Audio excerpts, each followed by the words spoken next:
Magandang araw, Malacanang Press Corps. Walang kulay ng politika ang paglilingkod sa bayan. Muling binigyang katiyakan ni Pangulong Ferdinand R. Marcos Jr. ang mga local government officials sa patuloy na suporta ng national government sa lahat ng mga programa ng lokal na pamahalaan.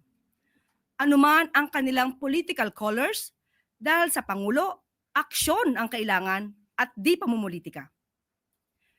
Sa naganap na meet and greet kahapon ni Pangulong Marcos Jr. sa mga local government officials, binigyan diin ng Pangulo na hindi malilihis sa tamang landas ang bayan kapag ang pondasyong serbisyo ay pagtutulungan ng lahat at pagmamahal sa bayan. Ang nasabing pagtitipon ay nagpapatunay lamang na serbisyo sa taong bayan at kapakanan ng mga Pilipino ang pangunahing hangarin ng Pangulo.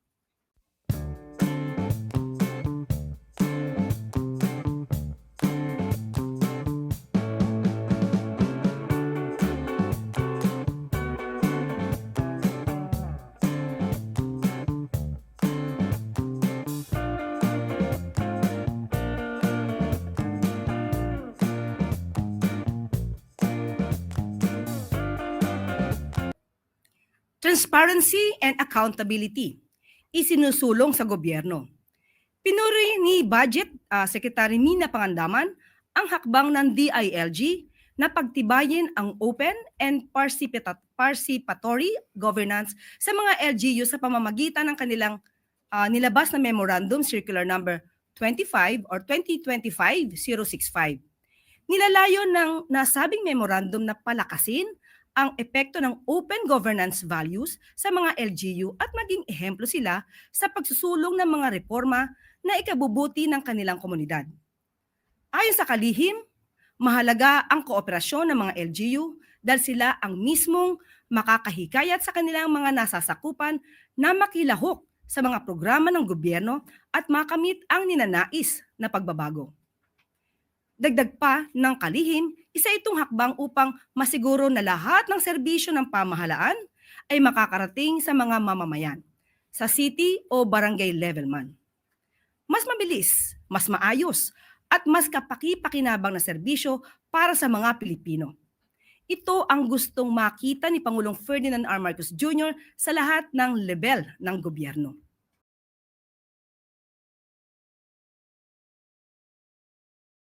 When we dream of a better world where governments truly serve the people, we start by opening doors to trust, to transparency, to collaboration. This is proof that when we act with purpose, governance becomes not just a duty, but a bridge between the government and the people.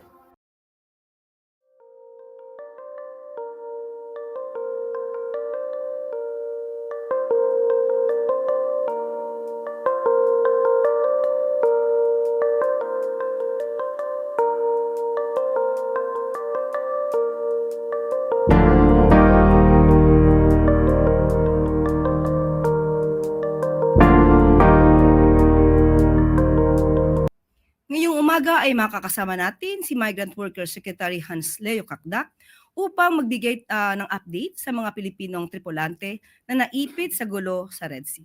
Magandang umaga, Secretary Hans. Salamat, Yusek, and it's good to be here po.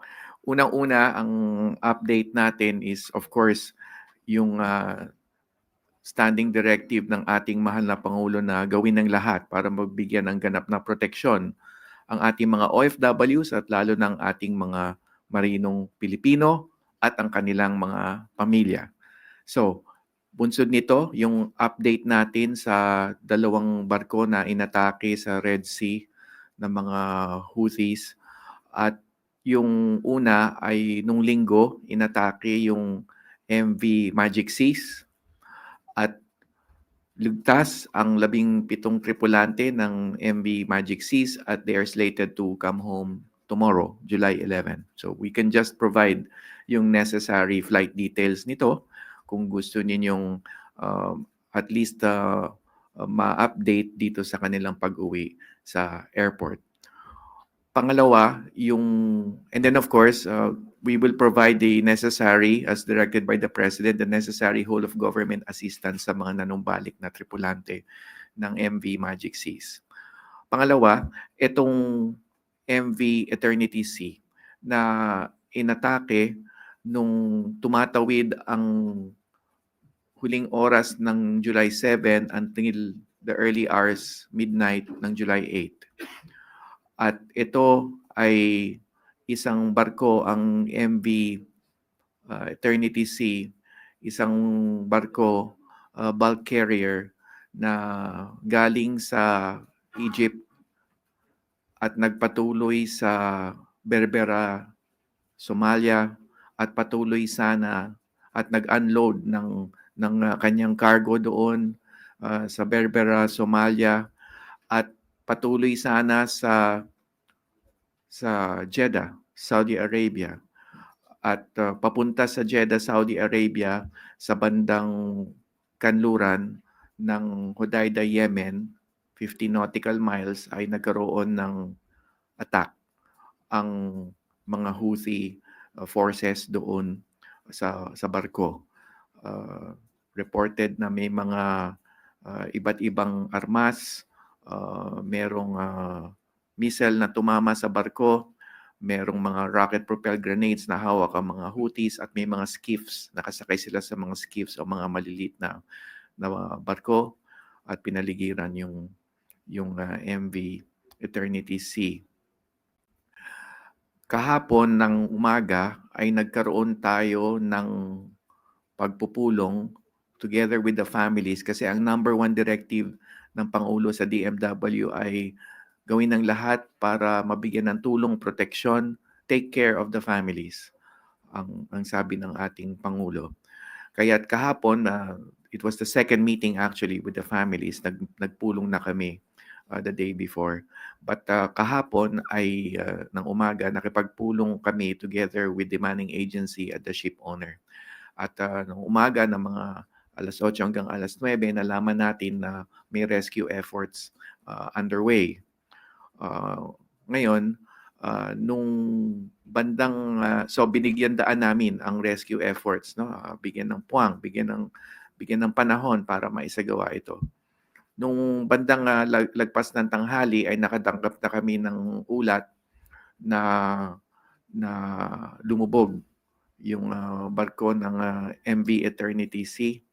At at that time, kumpirmado na ito ng ating manning agent at ship owner, at pati yung ating defense attaché na kaugnayan din natin sa Bahrain.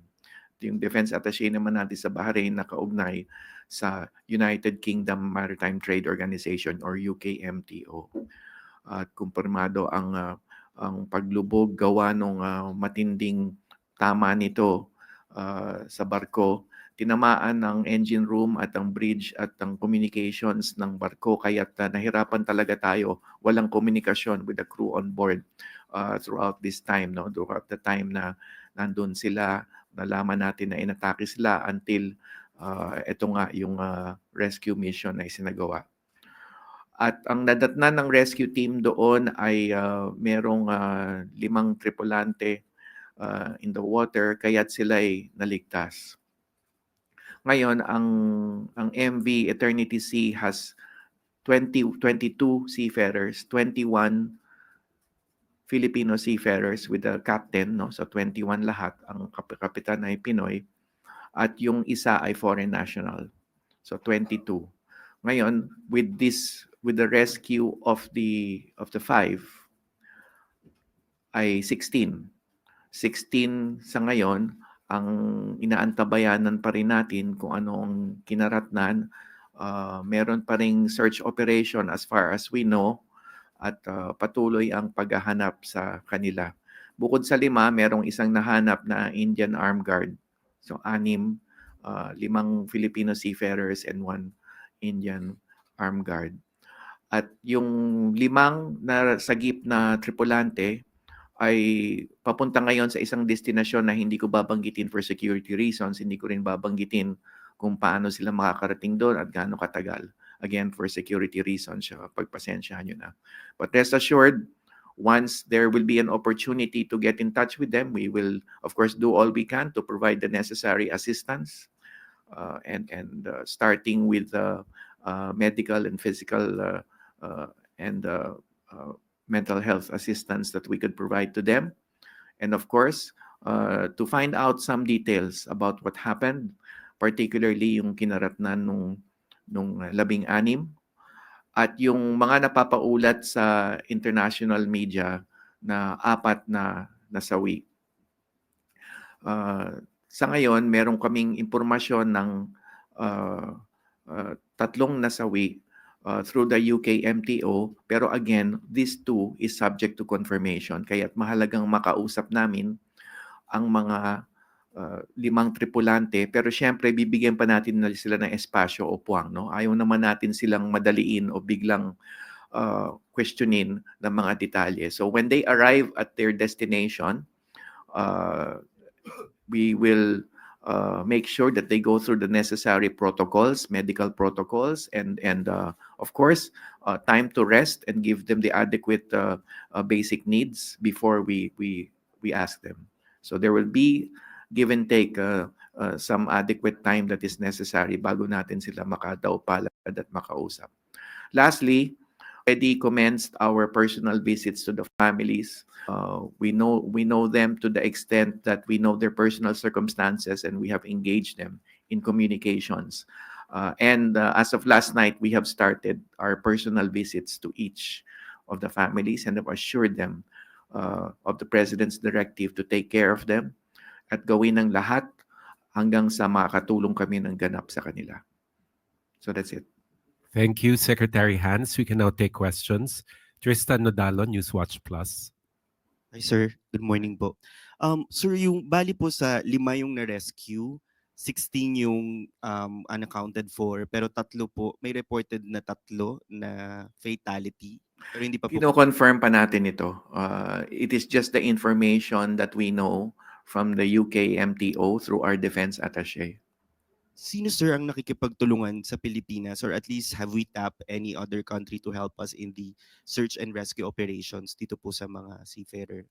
Sa ngayon, ang nagsasagawa ng rescue operations is the Maritime Security Team that had been engaged by the ship owner. Of course, we know that we have tapped the UK MTO and other international naval forces to help us monitor the situation. Last na lang po on my part. May liability din po ba tayong tinitignan doon sa ship owner? Kasi alam ko may memorandum na rin po ang DMW na wag sana nga bumiyahe na sa Red Sea. Yes, we're not happy, of course, with the way things turned out in terms of pinabiyahe yung mga tripulante sa high-risk zone. Currently, suspendido ang license manning agency at ang principal nito bilang paunang pagpataw natin ng regulatory measure, but there will be an investigation to take place. Napakahigpit ng ating regulatory requirements, reportorial requirements prior to boarding any Filipino seafarer to any ship that will traverse the Red Sea or Gulf of Aden. Meron pang kailangang isubmit na risk assessment, meron pang requirement ng armed guard at maritime security escort, and our initial investigation reveals that these were all not observed. At hindi lamang yun, 2 beses nag-traverse sa Red Sea. Kasi kung titrace mo yung rota niya ng Egypt to Somalia, that's one, okay? That's one turn or one crossing across the Red Sea. And then bumalik ng Jeddah, so a second one. So at least 2 counts of violations of our rules and regulations. But again, the most important thing at this stage would be the rescue of our seafarers, and this must be undertaken immediately as soon as possible. Clay Pardilla, People's Television. Good morning po, Secretary. Secretary, aside from the suspension, what other sanctions could the vessel owner may face po? Well, we will get to the point where we will consider other possible legal action. Of course, what I've been referring to are the administrative cases, administrative remedies that we have. But of course, we we will look at other types of remedies that are available, civil and criminal remedies. But again, no, that will be saved for another day. Sa ngayon, mamarapatin muna nating bigyan ng puwang o espasyo yung pagligtas sa ating mga tripulante. Sir, one last follow-up. Based po on the initial information, kumusta po yung kalusugan, health condition ng 5? And when does the government plan to bring them home? Yeah, Saan po- tinanong namin ito kahapon dun sa aming sa ship owner na at dun sa maritime security firm. At ang sagot nila, they are in good condition. None of them have serious physical injury or illness. Of course, it's safe to say they may have some physical stress with what they went through. But anyway, as I said, there will be medical protocols, no, that will be given to them. Kaya nga sabi ko kanina, medyo wag nating madaliin yung panahon na tatanungin pa natin sila kasi 'di ba kung ano nangyari. Wag nating madaliin masyado yung part na yon kasi once they are given the proper treatment on shore, then there will be protocols that will have to be let's give them time and space with the protocols that have to be undertaken. Maricel Halili, News 5. Sir, magandang umaga po. Just one quick follow-up lang, sir. Ano po yung nakarating sa inyo na information about the chances of survival doon sa mga hinahanap pa ng mga tripulanteng Pinoy considering the challenges dun sa rescue efforts? Well, we are fully aware of the at least 2 statements that have come out. The first, of course, is the Houthi statement that they have several, quote unquote, of the Eternity Sea crew. And second is the statement of the United States that they denounced this particular action of taking in the crew and as a kidnapping action. But in either case, we are still yet to confirm for ourselves whether indeed the Houthis have the rest of the crew. So this is something that is yet subject to confirmation, and we're working closely with the SecTes, Lazaro, and the DFA along these lines. Eden Santos, Net 25. Good morning po, Sec. Ito pong pangyayari na ito, hindi naman po siya magiging reason para po magpatupad tayo ng pansamantalang ipagbawal muna yung pagbiyahe ng ating mga Pinoy seafarers, especially po dun sa mga delikadong ruta. Well, sa ngayon, naghihigpit na kasi tayo in the sense that February 2024, in the sense that merong regulatory measures, yung binanggit ko kanina. One is all ship owners are asked or should divert their ships away from the Red Sea and Gulf of Aden. And in fairness, more than 50%. Many flags have already diverted their voyages, and we're thankful to these flags. However, there are those who still choose to traverse the Red Sea and Gulf of Aden. And minsan kasi ang nature ng seafaring is maaring pag-alis sa Pilipinas ng tripulante, hindi Red Sea ang pupuntahan. But it may happen that their port of call is let's say their voyage is let's say less than 2 or 3 months, still within a 9-month contract. And dun, after the 2 or 3 months, in another port of call, malalaman nilang pupunta pala ng Red Sea. So sa sitwasyon na ganito, again, reportorial requirement, risk assessments, i-report dapat ng ship owner at ng manning agent na may ganun silang isasakay na mga tripulante papuntang Red Sea. Risk assessment reports, evaluations that they need to submit, armed guards on board, maritime escorts on board. We are so strict in terms of compliance with these requirements, kaya yun pa rin talaga ang pinangahawakan natin ngayon. And of course, yung right to refuse sailing. If there is a freedom to navigate on the part of ship owners, there is a corresponding right to refuse sailing on the part of seafarers. Sa DMW, pinadali na natin. Nag-issue tayo ng department order. Pinadali na natin yung to exercise ng right na yan. One is in writing, may form, downloadable. dapat ibigay ng mga manning agencies sa mga tripulante. Kung hindi ibigay, offense yun. Second is verbal. Pwedeng may mga hotlines na nakaprescribe dun sa department order. Tatawag lang yung mga tripulante natin or email. Pwede nilang gawin ito on their own without going through the manning agent kasi nga baka may konting takot sila. And then when they exercise the right to refuse sailing, they are entitled 2 months compensation and free repatriation and no discrimination. Sabihin, hindi sila mamamarkahan o ma-blacklist o ano pa man. And in fact, we know of cases, higit kumulang mga 300 ang nag-exercise ng right to refuse sailing sa nakaraan. And we know for sure na hindi sila naba-blacklist o nadi-discriminate. Ibig sabihin, nare-reassign sila sa ibang lugar. A quick follow-up lang po. Were you informed po ang DMW na dadaan pala po yung Because of this. Ah. But there will be a more formal investigation that could, if found liable, possibly mete out a more permanent penalty. Last question, Alvin Baltazar, Radio Pilipinas. Secretary, good morning po. Secretary, just to give us an idea, gaano ba ka-risky yung ruta ng Gulf of Aden saka Red Sea? Well, mula nung ang huling malubhang kaso natin dito was June 2024.